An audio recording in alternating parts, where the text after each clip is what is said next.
Hey, Vinayak sir, this is open for both students and faculty? Yes, sir. Yes, sir. Yes, sir. Yes. It's Yes. for both. Okay. Even parents can join, sir. No issue. Yeah. Stakeholders also. Yes. Yeah, all Stakeholders. stakeholders. All can stakeholders. join. Yeah. All stakeholders, because they can know what system we have currently in there in the Sagar University. Yes. Very much. Because we have a very exclusively a committed executives here, sir. I brought him with great difficulty. He was very busy man, I know. Yeah. Sir was telling. Our Satish sir, no, CEO, all the times he was busy, and then he is now with our vice chairman. Correct. Yeah, we know when Vice Chairman sir is here, lot of. Because he was so busy, I know that, because every time he requires only the data. Our vice chairman normally ask only the data. So when data comes, no, then definitely, and he will turn back to Satish sir. Okay. So data analytics, he is our data analytics, AI man. Based on data. Anyway, but then sir, not for face sake I'm telling, sir, but he used to have all the data in fingertips. I used to say it's a fingertip. Even the vice chairman, our honorable vice chairman, asked for the data of the earlier years. Within fraction of a second, he used to say that, sir, this is the data, this is our admissions in engineering, in correct. biosciences, and then SCM, all he will say that. And then he used to compare the statistics. That is most important. Correct. Yes. I think in another 2-3 minutes we can start. Yeah. We'll start, sir. Yeah, IMTIYAZ sir, you make Satish sir also co-host. IMTIYAZ sir? Yes, sir. Done, sir. Done, no? Great.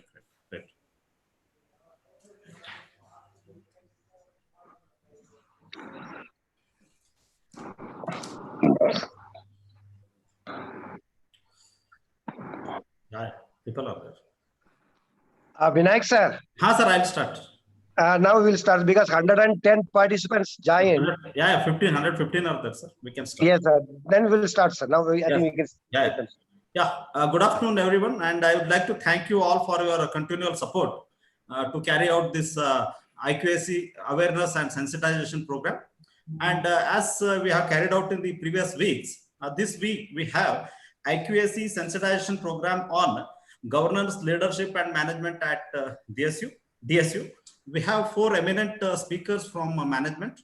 And as you people are aware, first speaker is Mr. Satish V. He'll be speaking, he'll be delivering a talk on ERP system at DSU.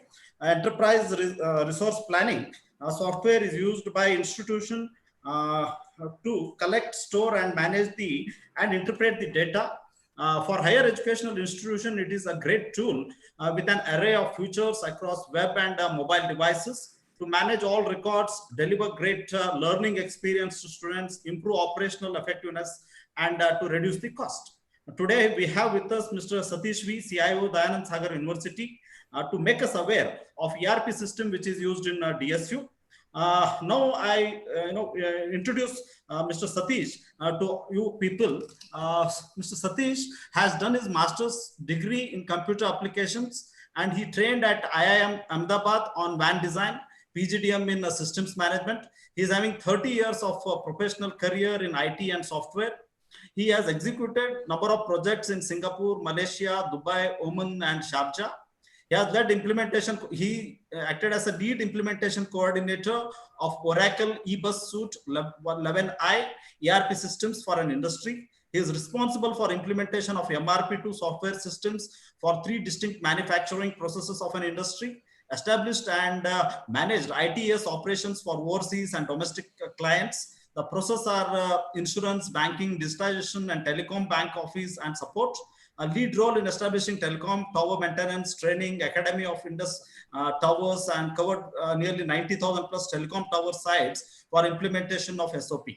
Developed and implemented IT-enabled processes for business, industry, and institutional operations. He is responsible for establishing IT training divisions at Bangalore, Chennai, and provides skilled manpower to software industry on MS technology, Java, Oracle, and SW testing.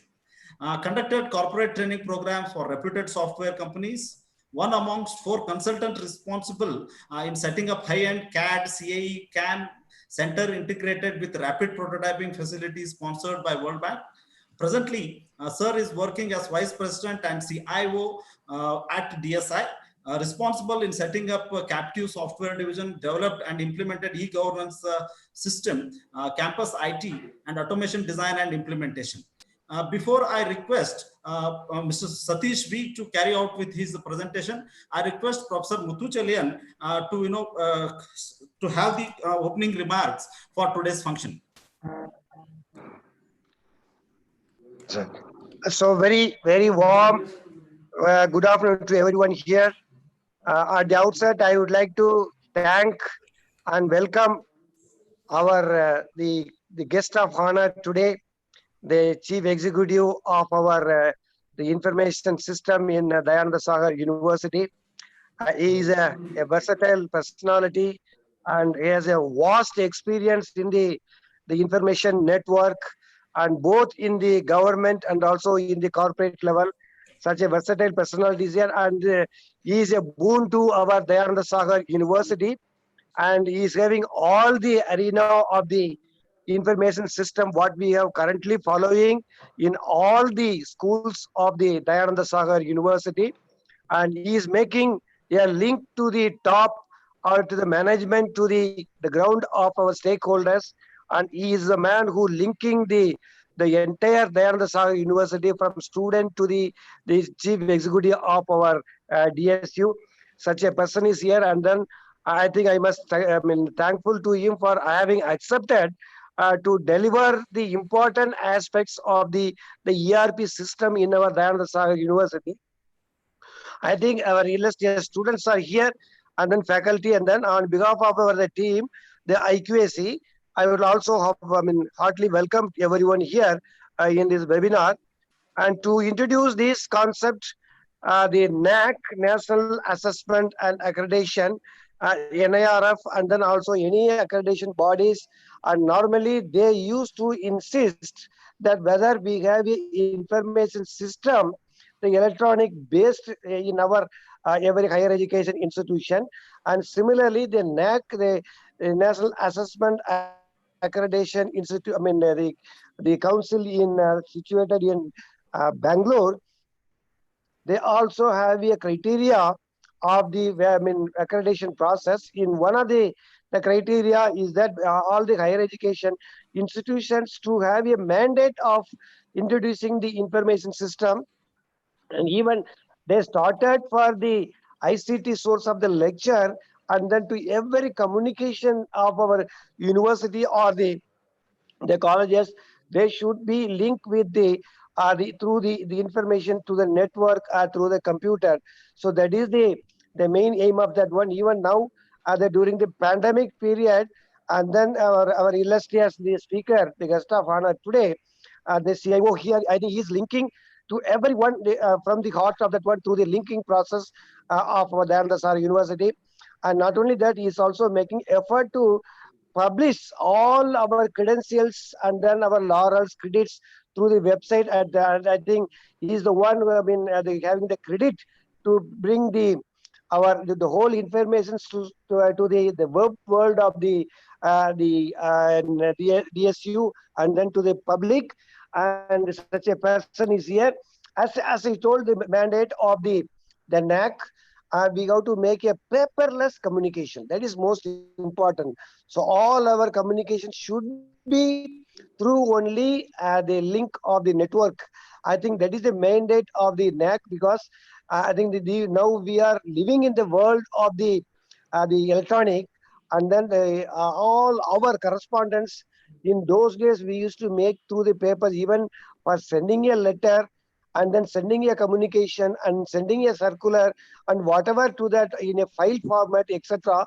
All earlier through the papers only, with the signature of all the executives. Now I think with the advent of the networking, the phenomena and then system, I think we are now making within a fraction of second, the whole world can know about the information of a particular system or particular domain of that one. I think this is one that we have that one. in our system of the NAAC, and every team, when we visit for the accreditation of the higher education institution, they will look into that whether our Dayananda Sagar University having such a wonderful the networking facilities are already exist or available. They used to refer all those things during the course of visit, and not only that, and the documents what we have in the 7 based criteria of the assessment, all through the networking only. Even the 70% of the evaluation what we are supposed to submit for the NAAC accreditation process is only through the networking, through the data, and 70% of the evaluation is only by the what we are submitting through the data bank from our CIO sir. So I think it is now, I think I told you repeatedly, mandate for our DSU that whether we have all such facilities. Of course, yes, we have all the facilities, but I think every connection, even now, I think during the pandemic period, every admission process is all to be carried out only by our networking facilities what we have in the in DSU. I think today, I think with great difficulty we have invited our CEOs are here, and he is going to enlighten what the process of the ERP we have currently, and what are the softwares I have been using, and then what are the linking process, starts from the students admission till to the release of the results, and then whole the administration we call as the governance. So the entire governance system is now maintained by CIO, and he is making full effort to bring all the information to the web world of the entire arena. So I think this is the preamble of that one, and NAAC has insisted to have that one, and with the request, I think our CIO sir and the Satish sir is going to enlighten on what system we have, and definitely this will be useful. And not only that, every student must know. Every student must know that what process we have, that how we are linking, and everything they must know that, because they are in the networking world, in the information world, and information system in the world. So they must know all those things. That's why I think as a part of the internal quality assurance cell under the NAAC process, we have been doing all those series of seminars of related to our system in DSU. This is really, I'm telling you, it's a great boon to our university for having such a system in that. Definitely, I think our students will be very much useful. I think they will be benefit for all those informations really, and you must know all these things when you are going for your the studies or the stay in our Dayananda University. Not only that, I request all the students, please take this message to your friends. Please take this message to your father, mother as a stakeholder. And then from there, 1 must reach to 10, and 10 to 100, 100 to 1,000, 1,000 to 10,000, and then to lakh, and then to the core. And then the entire 135 crores of the population in India must know that what we have the networking facilities in our Dayananda University. So with this short note, I request the guest of honor today, the CIO, will enlighten, and then he will definitely will give you more insight about what ERP system having in our DSU. Thank you. Over to Mr. Satish sir. Please, sir. Satish sir, yeah, you can share the screen, sir. Yeah, great. Good afternoon, everybody. I hope all of you can listen to me. Right? Hope everybody can hear. Yes, sir. Audible, Yes, sir. We can hear you. Okay, fine. Thank you so much. And to begin with, let us start with the basics, because that is how the whole thing will begin. When we talk about the information system, as a university, it has got rather the host of information and data to be captured, stored, and managed. When you talk of information, we will see what are the different segments of information that will go into the system. You call it as e-governance or ERP system, whatever it is. But then the point here is, who are the stakeholders of the information, which is very important. When we say the stakeholders of the information, there are certain information which is required mainly by the students, because the entire university is built for the benefit of the students community. And thereafter, the next stakeholder we give importance when it comes to information management and sharing. It is the next importance goes to the parents, because the student and the parents, we treat them as a top priority information stakeholders. That's one. And then coming to the institution, we have information stakeholders as faculty, HOD, principals, then the registrar, the vice chancellors, pro vice chancellor, you name it, anybody for that matter. Every individual working in the institution, they become the information stakeholders. The reason is all of us as a part of the university and the institutions, at any point of time, we have to either provide information to our peer or to the next system, or we take some information. It's always the exchange of information we talk, and this is it. And then apart from these institutional community, the next stakeholder of the information is the industry. Because when it comes to industry, it's not just for the sake of the placement, not for the sake of the project support or project design or execution for the benefit of the faculty and student. The industry also participates and then encourages a lot of R&D activities in a university.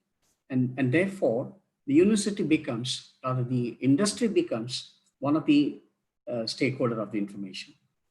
And this is how we go it. And now next point is, as a student, as long as you take an admission and you are in the university or institution, and then you pass out, does it mean that we handshake and say goodbye to you? No, because the information system do not end with the student passing out of the college. Because when you pass out, you continue to be the family, like, as a university, member of the university and the institution, and you become alumni. As an alumni, you continue to be in touch with us, and then you keep either receiving information from the university after you passed out, what's happening, all that. That's number one. Also, we have seen many alumni having gone out and occupied good positions in the industries. They would like to extend some sort of support to the institution where they studied, which means, again, the flow of information between the university and the institution continues. So keeping this as a background, another important thing, what makes an institution become robust in maintaining an information management system? When we talk about it, we should have absolutely, one is that the management of the university, starting from the chairman, the vice chairman, the vice chancellors, the pro vice chancellors, everybody there will have absolute, one is that need, as well as they will entrust the department to see that the informations are scientifically captured and maintained, which means that is an encouragement which will give birth to the creation of an e-governance system. This is what we are talking here. And coming back here, how did we start this e-governance system in Dayanand Sagar University? As you all know, the Dayanand Sagar University was started in the year 2015. I was a part of the university right from the beginning till date. And when we started the university, of course, the year one, it went on, rather formulation of the university, all that. Then suddenly it became in the year two that everybody felt that there's a need for the software-driven information system to be brought in. And that is the time, and we were told that to come out with a quick solution on designing an e-governance system which should be custom made for Dayanand Sagar University. And that's where we started. And when we started this, we took about 6 months' time.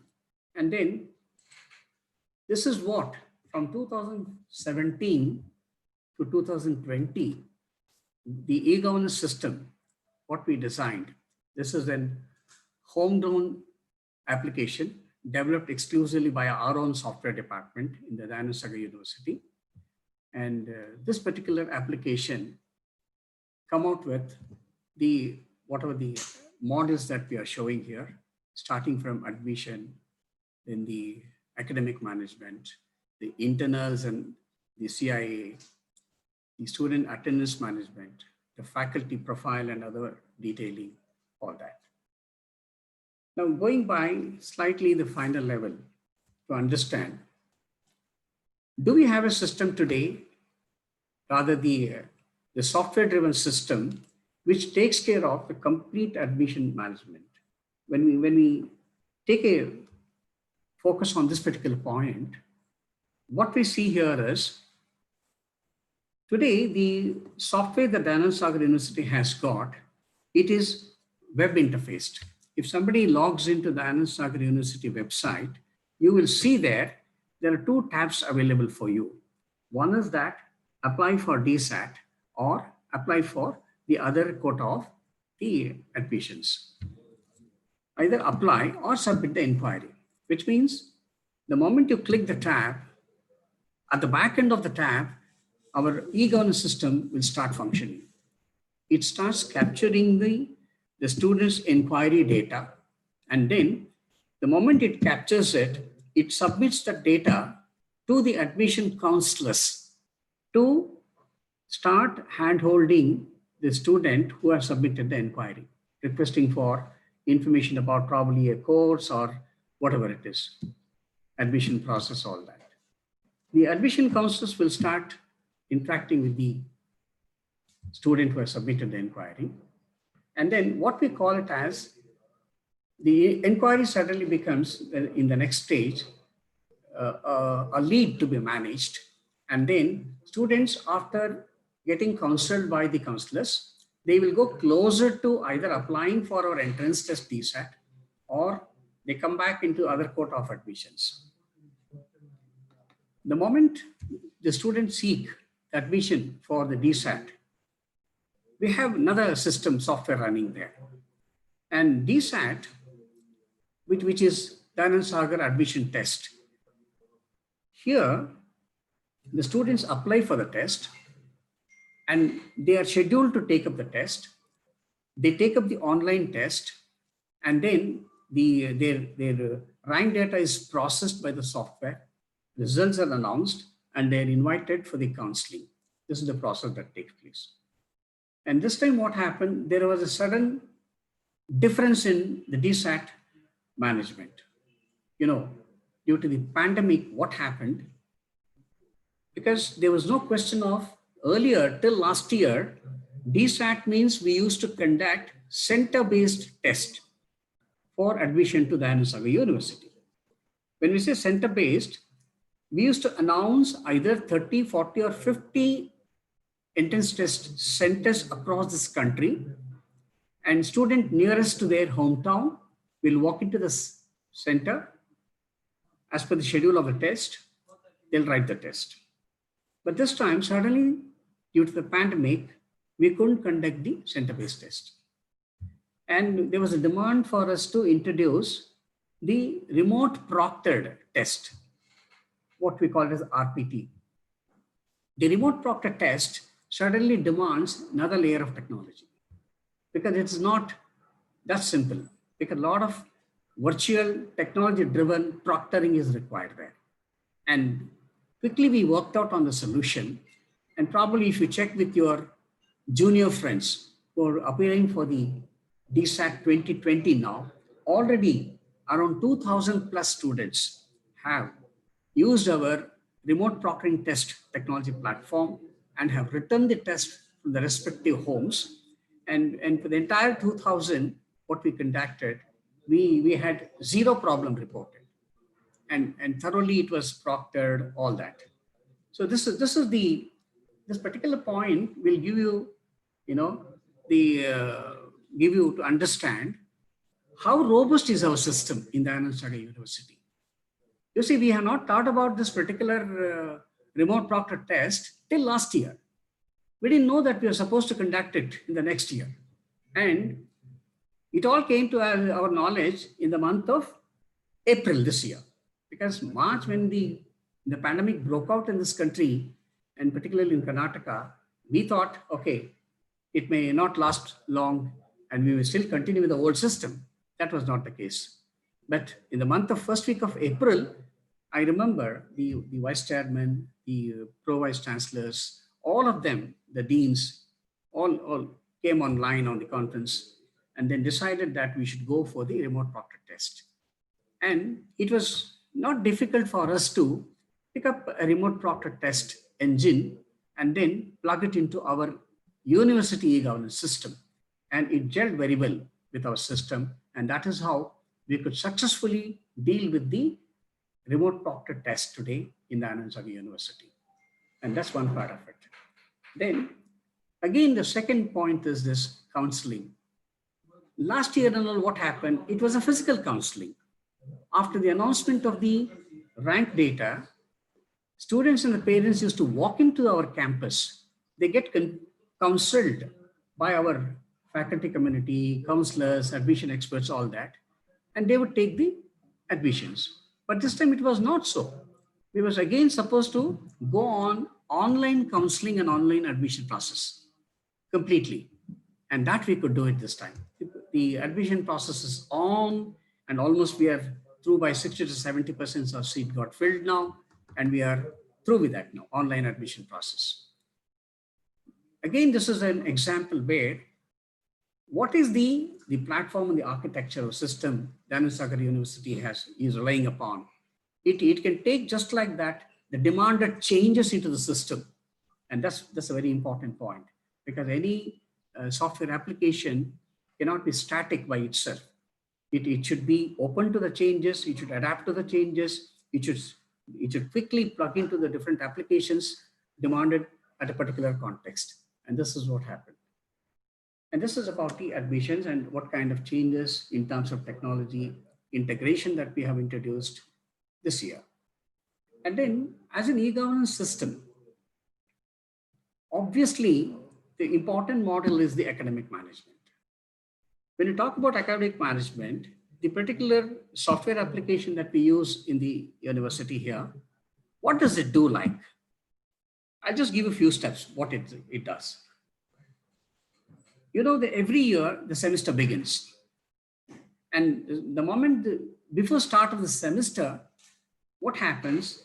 The previous students, they are rolled over into the upper semester, depending on the eligibility. That's one.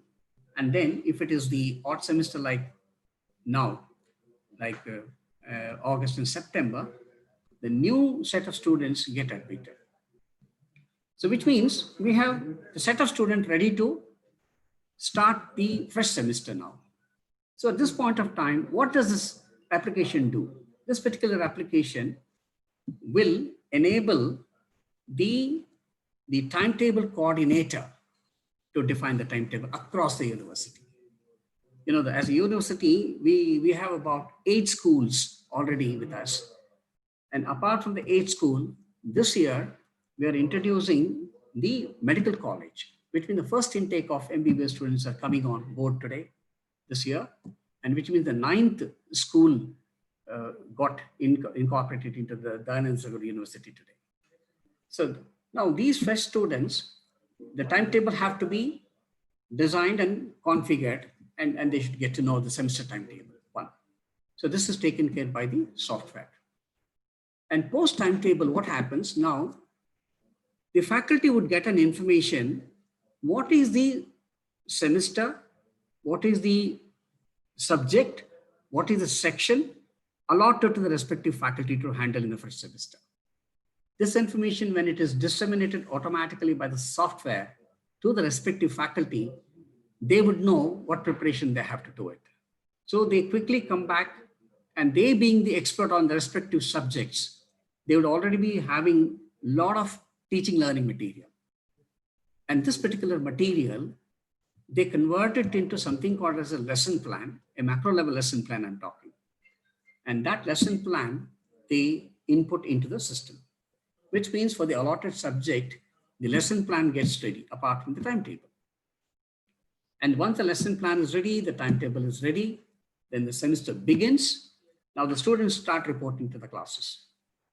When the student come to the classes, again, the first task to be completed at the beginning or during the course of a particular class period is taking the attendance. So the software will enable attendance capture system there. And this particular attendance, what is captured, it instantly rather arrives at a statement, the student who is present and who is absent. And it awaits for the faculty's concurrence to trigger SMS to the parents whether their ward is present in the class or not. One trigger by the faculty, quickly the SMS will go to the parent, including the student, reporting that you are absent for the class. And this is the attendance kind of system, what is managed. And attendance by itself goes into very deeper aspects like preparing the attendance register and then doing the attendance analytics. For example, any point of time, the system can report who are the students who are falling shortage of attendance, at what level they are in. All that report comes in, and that kind of report gets disseminated. And we have seen how the particular academic lesson planning, the timetable, the attendance being captured, all that. As this keeps moving on, having designed the lesson plan in the system, now any point of time, what is important to the faculty is they should be knowing that in terms of coverage of the syllabi allotted to them, are they on schedule as per the timetable, and will they be able to cover the syllabi allotted to them? The system will report to them. And in case they're falling short of, rather, if they're not on schedule, and if at all there is some backlog, because every semester has got a defined number of hours of teaching. So at any point of time, given the number of units to be taught, that units to be taught versus the number of days completed during the semester versus the quantum of subject taught, the system can evaluate and report to the faculty whether they're on schedule, ahead of it, or falling short. With this kind of information reaching to the faculty, they'll be in a position to, rather, in case they're falling short, they can quickly come out with additional classes or whatever they like it. And thereby, the academic planning becomes easy for them to see that the defined syllabi gets completed as per the plan. This is the once this academic session and attendance is in progress, system also will expect, because as an academic calendar defined for the particular semester, the system would want to know now the scheduled internal test. Internal test could be 1, 2, or 3, depending on the scheduled dates. And the system will demand from the respective faculty or the HOD, what are the internals preparation done? And then once the internals is conducted, the system will be open for capturing the internals and the CIA marks that the faculty has valued, and then they will input the data into the system. Which means at this point of time, you would see that the system is ready with complete profile of the student, his contact details, academic details, lesson plan, the attendance, and the internals and CIA. So this is the stage the system will reach out at this point of time. Another mandatory requirement as an institution is student feedback.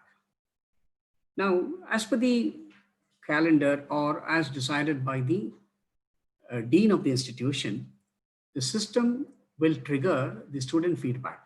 Again, it is online.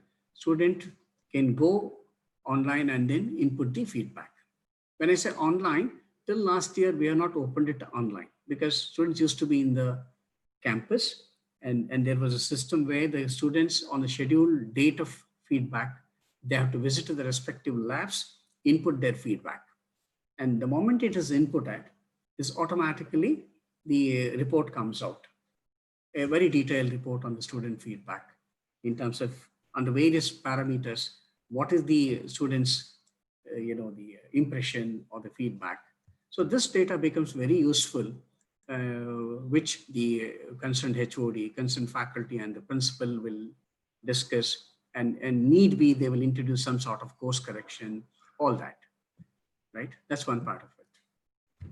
Now, with all this system in place, or the data or information in place, we are reaching out to the end of the semester now. The end of the semester, what happens now, the system will give them the list of students eligible to take the semester end exam.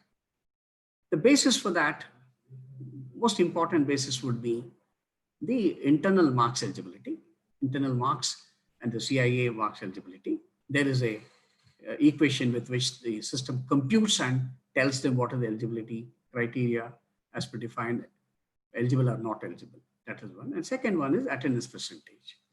In the attendance percentage also, it will report the students who are, okay, of course, the 85% and plus or 90% plus for straight away eligible, that's one group. Another group were falling short of 5%. Another group falling short of, let us say, 10% of attendance. So this sort of grouping is given, and then accordingly, the necessary action is taken by the concerned dean or the HODs. And obviously, those students falling short of attendance by 5% or maximum 10%, they will have a system probably as defined by the management. They may have to attend the special classes. They may have to submit the additional assignments. Likewise, probably they got this course of activity to make good that particular 5% or 10% of attendance. This is one part of it. Now, the eligibility list, what happens, once it is ready and frozen and signed off by the dean as well as the pro-chancellor's level or the registrar's level. Now, this particular data is ready to be pumped into another system, what we call it as exam management system. The moment this data goes into our exam management system, the exam management system will run through one more background check on the previous data of the respective students, all that. In case it has to report something to the COE, it will report, right? Otherwise, it will straight away start generating the hall tickets, the exam management system. The moment the hall ticket is ready, as you all know that, the students get ready to take the semester end exams, they attend the exam and submit the answer scripts. And now, after, this is the administration of the exam. The exam management system itself has got several features built into that. For example, the scheduling of the exams, and then the duty allocation to the faculties, the exam superintendent duties, all that, the system automatically will generate these schedules and timetables. Accordingly, the exam is conducted. Once the exam is completed now, the answer scripts are ready now, which should go for the valuation. This is where what you're seeing on board here, DVS, which stands for Digital Valuation System. Please try to note, every block I'm showing here, and probably every one word I'm using here is an independent functionality model in the software that we use in the university. DVS by itself is called as the Digital Valuation System. What it does, it captures the image of the answer script, and then it's all done secured. It encodes the answer scripts, captures the images, and then another thing it does, it allows the barcode and removes of the identity of the hall ticket number, which means it is ready for valuation. The next comes the paper valuation schedule. The system will prepare the paper valuations schedule depending on the subject experts or the evaluators, internally as well as external evaluators. All that gets scheduled for valuation. So on the scheduled date of valuation, the evaluators would assemble in a particular laboratory which is secured and controlled by the COE, and it's a very highly secured one. Even it's all biometric controlled. It's exclusive to COE department. We don't conduct this valuation in any other labs or personal computers, something like that. No. On the scheduled date of valuation, the evaluators have to report to the COE department where there is a secured and fully, as I told you, biometric and other controlled entrances there. They get into this room, value the papers, digitally they value it, and then there ends the evaluation part. Once the evaluation is done, the next is the result processing. Depending on it considers the eligibility criteria, all that. The results are processed. And as you know that, the results, I hope you're all seeing the results on the website, which actually the exam management system will pump in the result data onto our website where we have the exam section. You click that website exam section, you get to know your results. And this is what is happening there. Okay. And this is the basic system. Please note here on my screen, what I'm showing here. This is the system we have started following from 2017 to 2020. That is this particular year, right? And apart from all these modules, obviously we have the automatic alert, SMS trigger, student communication by email, various kinds of reports and analytics. These are all the part of our e-governance system available today. When we talk about the analytics and reports, the system taking care of all these particular modules, I think it is producing something like 600 plus varieties of reports, which is meant for different users altogether for different purposes. And each report, each information, again, it is fully controlled and secured. That is one of the major strengths of the system that we have. So this is on I would call it as the first version of the e-governance system that we followed. And now what happened, as I told you, the Anand Sagar University, in fact, with my background also, I have seen many institutions. Here, I would say, including pro vice chancellors, everybody will not allow us to sleep. They always want something extra, and that is how it is gone. And early this year, discussion started. Our management and all the faculties and HODs, they started telling this particular e-governance system needs a lot of improvement. When you say improvements, we need to add on more and more functionalities. And that is what they demanded. And it should become more and more, the technology based. For example, we have to introduce completely mobile app-based interface to the student, parent, and other stakeholders. And this is the demand kept in front of us. And for that, that's a very big thinking. And when we started looking into this particular enhanced requirement, and that is where we have almost frozen and finalized our new generation, rather university management system, UMS, what we call it. And that particular system is ready now. And we will start configuring it probably 2 months down the line from now. And 6 months, or at best about 7 to 8 months, the new system is going to be in place. So I will take you into the screenshot of the new system, which we call it as the university management system, which has got much bigger functionalities, much more robust, and all that. And the new system, what we are going to have henceforth, as I told you, safe aside, let me tell you, this particular system, what I'm showing you here, is going to be in place. Probably the faculties will start using it early 2021, which means about, and today we are in the September, means down the line 4 to 5 months from now, the system will start functioning, including the students can start using this particular system.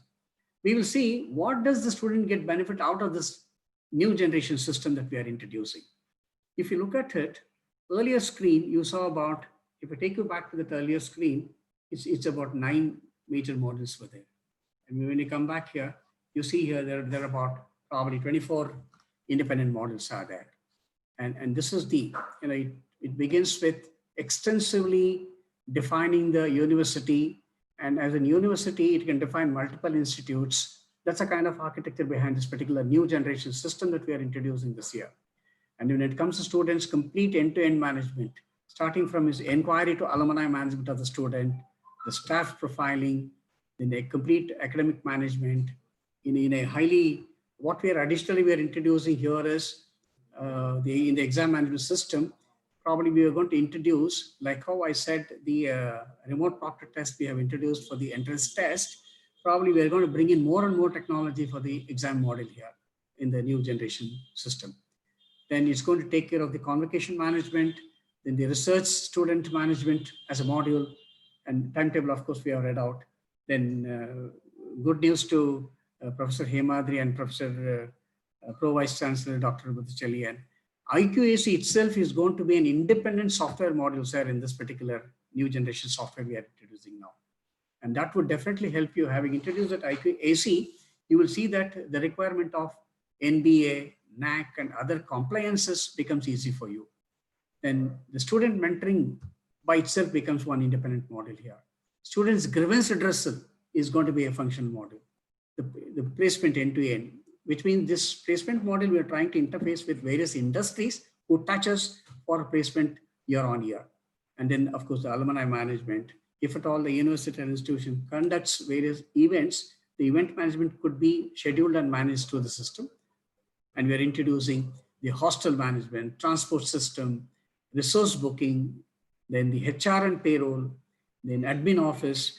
When you talk about admin office, as an admin office, you receive and send a lot of circulars and Professor Pro Vice Chancellor, just now to begin with this particular session, he mentioned somewhere we should head towards becoming the paperless. And this is what we are attempting in introducing this admin office module. What it does is every paper-based notifications, circulars, and documents, it digitizes it. And it stores in an e-filing and e-storage. And it makes it easy for the concerned authority to retrieve it and go through on a e-mode. And that's being introduced. And the purchase and inventory model also getting automated. So now, having come out with this particular new generation modules, if I break this particular model into little more deeper aspect of the functionalities, what you would see is this. In fact, the previous 24 model here, what you see here, I would break it into detailed functionality. You would see here, it is going to become 51 detailed functional modules, which means you can see there, we started with 9 modules and we are moving into the 24 module. And then further, we are detailing it into 51 functionality modules. So this we are talking of the detailing of, right? See, that is where in the beginning, I did not use the word called we are talking about ERP system. Because as I told you, when I reach this particular level, and this is exactly, I'm stepping into the real world of ERP, Enterprise Resource Planning System. And we are talking, because what is ERP, we will see in the next one slide.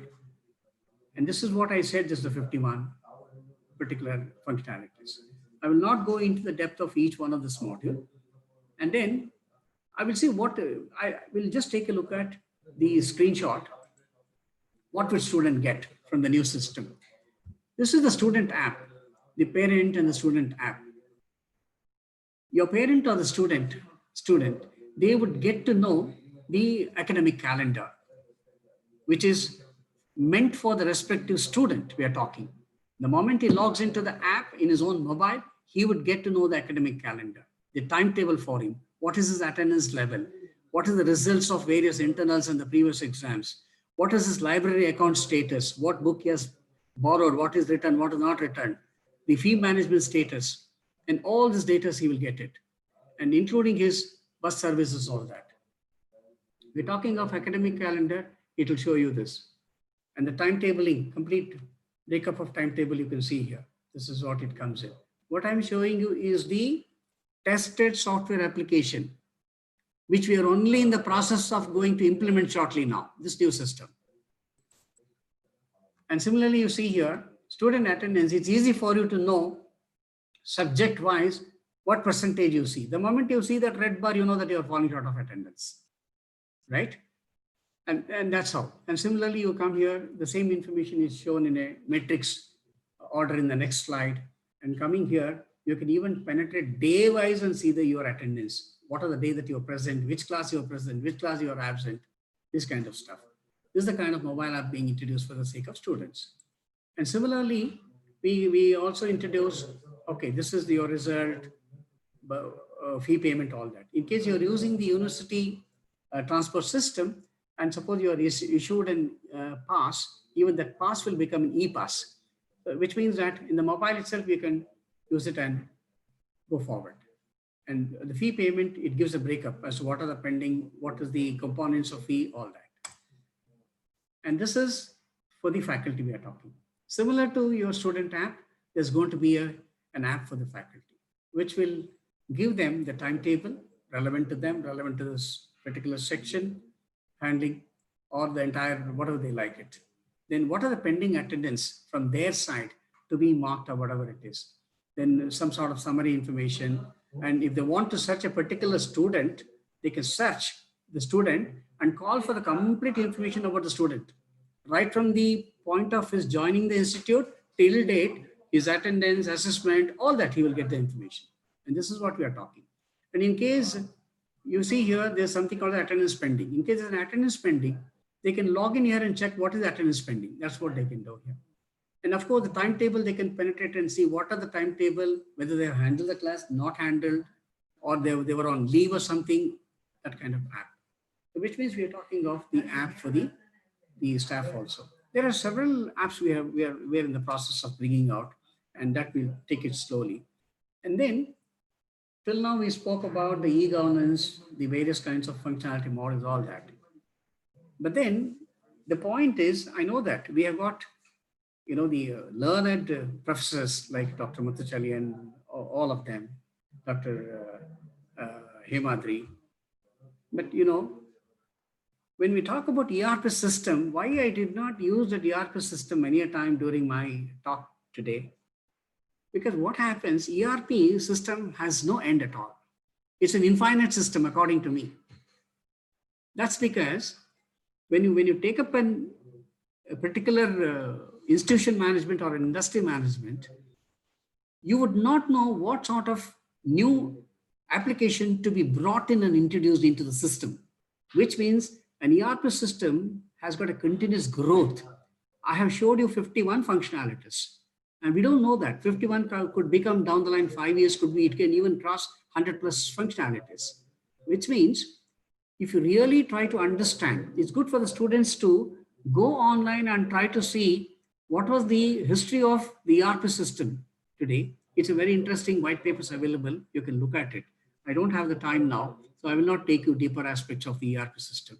But I showed you as a university, what are the kind of information management that we use. But just to give an insight into you, what is ERP system?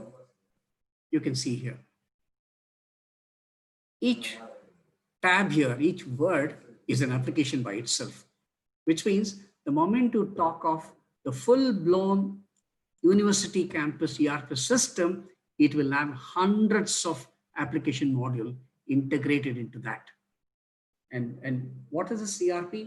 If you look at here, and of course, many people would debate on this, the word ERP, but however it is. The ERP is a term, it was actually coined by the Gartner Group. That was in the year 1990, and that became very popular.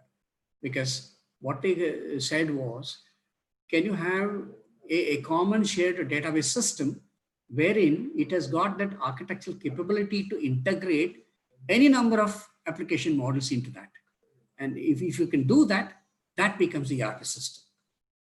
And this is it, sir, from my side. And I would say thank you to all of you. And this is my email ID. Any queries and feedback, I would like to take it. Thank you, sir. Thank you for very informative and very elaborative speech. You started from the very scratch, like, starting the information and then processing and then conducting the DSAT exam. And after that, you also covered the admission process and the dynamic nature of our ERP system, wherein, remote practical proctor test, RPT you covered, and it, we really appreciate the dynamic nature of our ERP system. After that, you covered academic management, attendance, and then eligibility of a student, internal test, every details you have covered in great detail. And after that, you covered a link between our ERP system with the exam management system. Then very, very interesting to understand that university management system, new ERP, which is coming up, which is having 24 criteria models. And it is also having 51 functional modules. So this is very, we are very happy to understand the dynamic nature of ERP, what we are following at DSU. And you also explained its robustness in facilitating teaching learning activities and making students as well as faculties as well as parents, all the stakeholders in my view, to make use of such robust ERP system. And we are really grateful to you. And at the end, you also concluded by saying that ERP is an infinite system. You explained anything under the umbrella, this ERP umbrella can be brought in and facilitate students and faculty interaction and help in improving the education system. So really nice of you, sir. And I request all the faculties, please raise your questions, any queries if you have to honorable speaker. He has given a very wonderful talk on ERP system at DSU. Please, sir. Anyone? And what I request, I shared a Google link. Please complete that formality. Yeah, please. So Balkrishna sir has asked, if you share the PPT to participants, it will get an idea to all. But definitely we'll do that, sir. Sir is asking for to share the PPT. Sure, sir. We'll do that.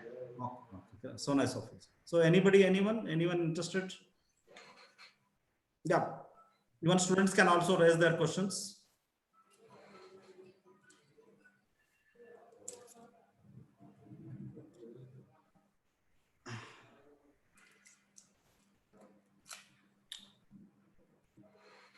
Yeah, I think sir has covered very clearly all the aspects of ERP, and there is no doubt left in the minds of participants. And sir, I have a question.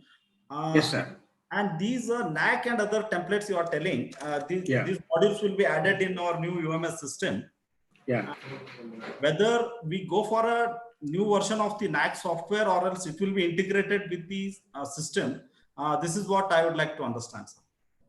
So let me tell you, if at all, now, as I showed you in my screen itself, I'll take you to this particular point where you can see here very clearly. You can see the point number 13. Yeah, reports for NAAC, NBA, NIRF, UGC. Yes, yes, sir. Which means there is a module which will ensure that necessary data is captured, processed, and the report to all these compliances bodies will be generated and given to you, number one. Okay. Right? And also it will report the status of the compliance related data maintenance. Okay. Like, in case some faculty or somebody has not yet put in the required data, it will actually report what is the data not yet filled in by the respective faculties. It automatically does it, which means that there is no need for you to look out for one more external software at all. This particular new system will take care of it. It is integrated with it. Yes, sir, absolutely. Yeah, Mr. Mohammed, IMTIYAZ sir, can you unmute all the participants, because someone wants to ask a question but he is not able to speak. Behal from our mechanical only, I think. IMTIYAZ sir, please unmute all. Or else Behal, you can ask through chatting also, chat box also, if in case any problem there.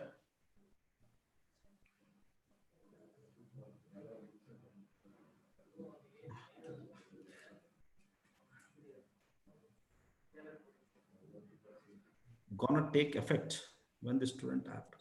When is the student app going to take its effect? Means when it will be implemented, he is asking, sir. Student app. Sir, as I told you, it will definitely take about I mentioned this particular point during my talk today. Yeah, you told 6 to 8 months of time from now. Yeah. Okay. Early next year. Which means I will say that this particular semester probably will end up for them somewhere in the month of January, I believe, no? January, Feb. Yes, sir. Better to tell them that this student app will be ready for them to start using it from the end of this particular semester, what they have just now stepped in, or the early next semester. Okay, sir. Great. And one more question, sir, from Padmalata ma'am, MBA. Yeah. Are both old and new mobile-based systems operated in parallel?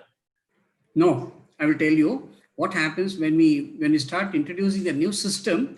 We already have worked out something called as a legacy data transformation. In the sense, whatever the data and information we have stocked in the older version or the earlier version of the e-governance system, the new e-governance system will automatically take this data, which means for the faculty, it's going to be one system, not the two systems. Okay. Okay, sir, I think these are the questions from participants. Now I request Honorable Pro Vice Chancellor, Professor K. Muthuchelian, to go ahead with his concluding remarks. Sir, over to you, sir. I think. Hello. And meanwhile, I request all the faculties and students, tomorrow we have 2 more interesting sessions. Tomorrow from 2 to 3, we have financial management and resource mobilization in DSU by CFO, Mr. Uday Kumar Shetty. And after that, 3 to 4, we have examination evaluation process and reforms in DSU by Anita Ramalingam, COE of our DSU. Please don't miss the sessions, are very, very informative as today's session. Sir, I request Professor Muthuchelian, sir, to please continue with his concluding remarks. I think sir is not there. Please, sir. Sir,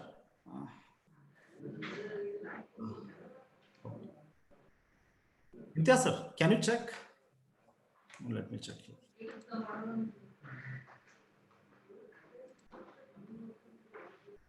Sir, I think sir is not there. Okay, Professor, can we wind up? We have another meeting starting now. Yeah, yes, sir. And I would like to thank you on behalf of IQAC, sir, for inviting, for accepting our invitation and, delivering our participants with this wonderful talk. Really nice of you, sir. And we'll thank you for your valuable time. We are grateful to you and we'll come to you anyhow. I'm in continuous touch with you, you know that. And we'll be coming to you on regular basis when, documentation and other related issues arise. It is our pleasure to come to and get it and sort it out. And with this, I would like to thank all the participants also for your valuable time and presence for today's webinar. And I also request you to attend tomorrow's webinars also. They are very, very informative. I would like to thank Professor Muthuchelian also, because it is his initiative. He has, trying hard to bring all the stakeholders as well as all the, all the criteria-based experts to you and to create an awareness regarding NAAC accreditation and other related accreditations. With this, I'd like to conclude here for today. Thank you, sir. Thanks once again, and thanks for all attending this particular webinar. Thank you very much. Thank you. Thank you. Thanks so much. And I request all to fill the Google form. It's already been shared.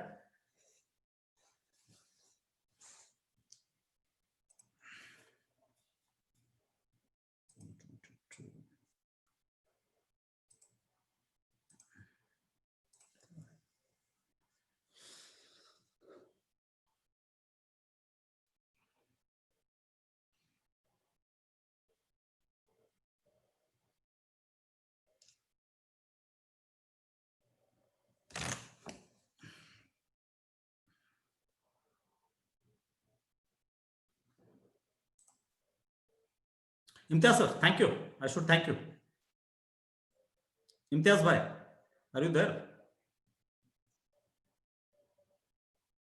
Okay.